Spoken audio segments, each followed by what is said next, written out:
来到心灵咒语我的频道，我是星际律师和正平医师王丽慧。那么今天来到我们16年抗老经验，我在自己身上亲自实行的抗老策略的第5集。那这一集的内容会分成3个部分跟各位分享。第一部分就是我采用闭气游泳，摆脱了我的慢性疲劳。第二部分的话是跟各位介绍何谓间歇性的缺氧调节运动。第三部分呢是要教导给各位呢闭气的好处。那各位一定要能够掌握好对于解氧还有自己的心肺功能的这些状况，才能够让自己进行的又安全又有效。所以呢，知识就是力量。每一周我都会上传一则影片来跟各位分享新知，请您一定要记得订阅我的频道，用知识来保护你和你的家人。那首先就来到我们第一个部分，我使用了闭气游泳来帮助我自己摆脱了慢性疲劳。那么首先我来解释一下呢，在2022年的12月的时候呢，我因为新冠肺炎的关系，经历了长新冠的一个慢性疲劳。这里我们先跟各位介绍一个所谓的细胞微循环这样的观念。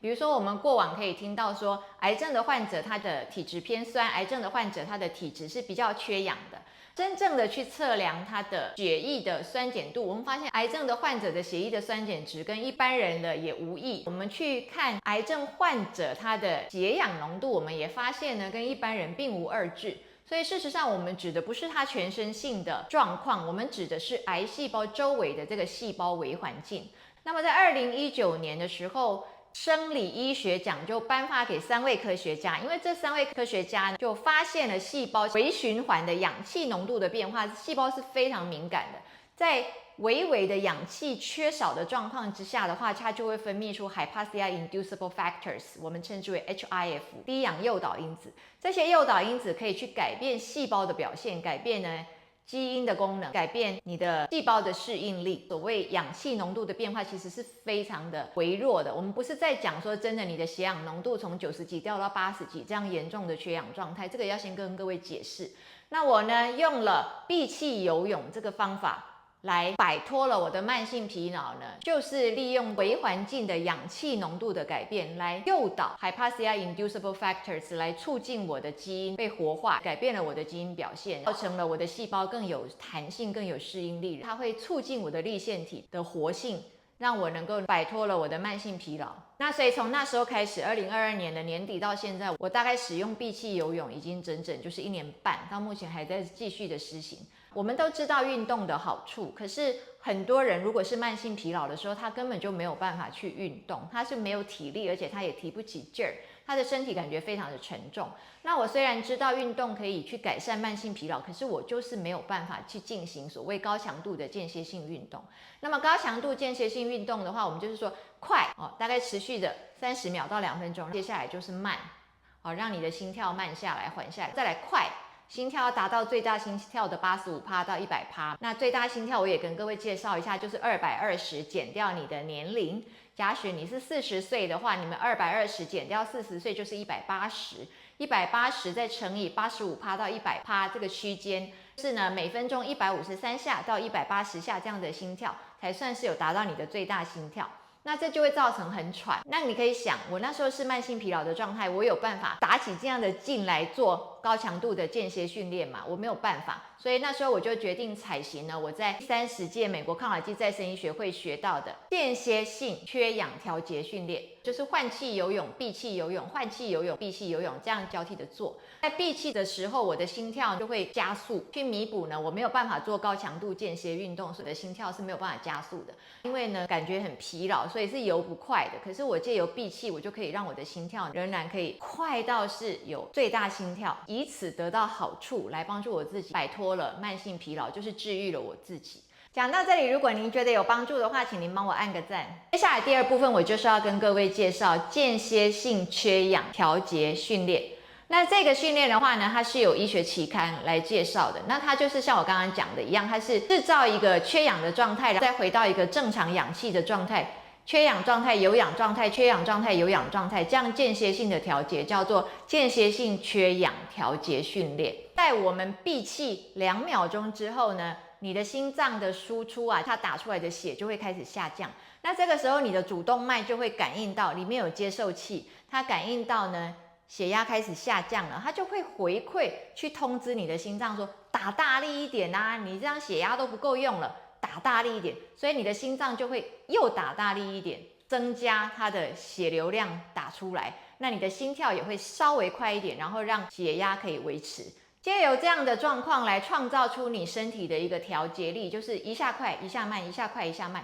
就像是我们运动在高强度间歇运动的时候，也是一下快一下慢，一下快一下慢，让你喘一点，让你松口气，让你喘一点，让你松口气。所以闭气它就可以同时有这样的一个效果。我们可以从划个2下换一口气，渐渐变成划个4下之后再换一口气。一个标准水道如果是25公尺呢，我就是一口气先到一半，换一口气之后呢，我再游完这一趟。接下来呢，慢慢的我就训练我自己呢，一口气游完25公尺。接下来我又慢慢的训练到我可以一口气的游完50公尺这样。但是这个一定要酌量慢慢的增加。你要在一个安全的状况之下，确保你自己可以掌握你的心肺功能，还有你的血氧的状况嘛。当然没有办法一开始就很多，所以就是微微的加量，创造了一个身体微微缺氧、微微比较喘的状态嘛，这样就已经是一个训练了。我们都很怕缺氧，因为呢，我们一直都知道说我们的脑细胞呢，虽然只有我们全身2%的体重，但是它需要的氧气是我们全身使用氧气的20%。它只要4到6分钟缺氧的话，它就会造成脑死。我们都对这个有非常大的恐惧，但事实上我要跟各位介绍一下，我们今天讲的是非常短暂性的微微的缺氧，我们甚至不会改变你的血氧浓度，我们不会因为闭气就使你的血氧从95掉到85，这是不至于的。那现在要先跟各位介绍一个波尔效应，如果你有学习过自由潜水的话，你大概就会听过波尔效应。血液里面的血红素会携带氧气，它们两个是紧紧结合的。那你的血红素运送着你的红血球到你的细胞或组织的时候，它必须要把氧气放出来给你的细胞和组织用。当你要做有氧运动的时候，你的肌肉细胞就很需要氧气。可是呢，如果你的红血球携带的氧气去到你的细胞跟组织的时候，没有遇到2氧化碳，血红素还是一直 hold 着你的氧气，它不会供应给你的肌肉细胞。因此呢，各位不要觉得2氧化碳一定是不好的东西哦。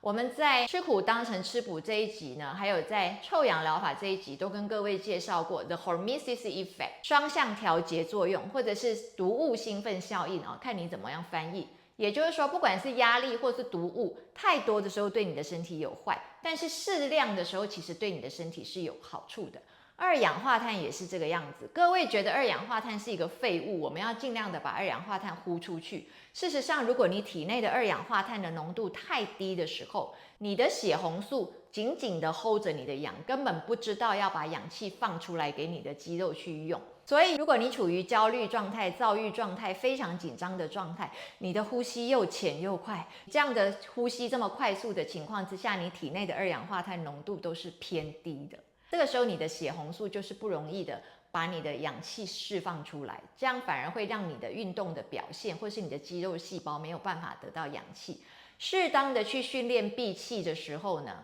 让你的2氧化碳微微的多一点点，训练你的身体可以承受跟耐受这样的2氧化碳的浓度，让你的呼吸可以不要这么的浅快，而能够深跟长，这也可以促进你的身体增加红血球。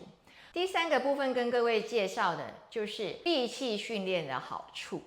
闭气训练就像我们刚刚讲的一样，可以提升你对于2氧化碳的耐受力，让你对于2氧化碳不要那么的敏感。再来，它可以呢增加你整个身体里面对氧气的最大摄氧量，它还会提升你呼吸的效率，它也可以减少乳酸的堆积。可能会有人呢听过，就是说在做重训或者是举重的选手，他因为闭着气hold着这一口气闭气去举重的关系，结果呢突然产生晕厥，或者是造成了什么很大的危险。但是我们现在要讲的是，我们并没有要各位在闭气的时候 hold 成这个样子。我们在闭气游泳的时候呢，我们先要好好的吸饱，好好的吸饱，好好的吐干净，做腹式呼吸，先做个几回合之后，你再开始闭气游泳。然后一旦你从水里上来的时候呢，你要快速的呼吸，吸的速度要快一点，让你的身体的2氧化碳迅速的排出去，让氧气迅速的进来，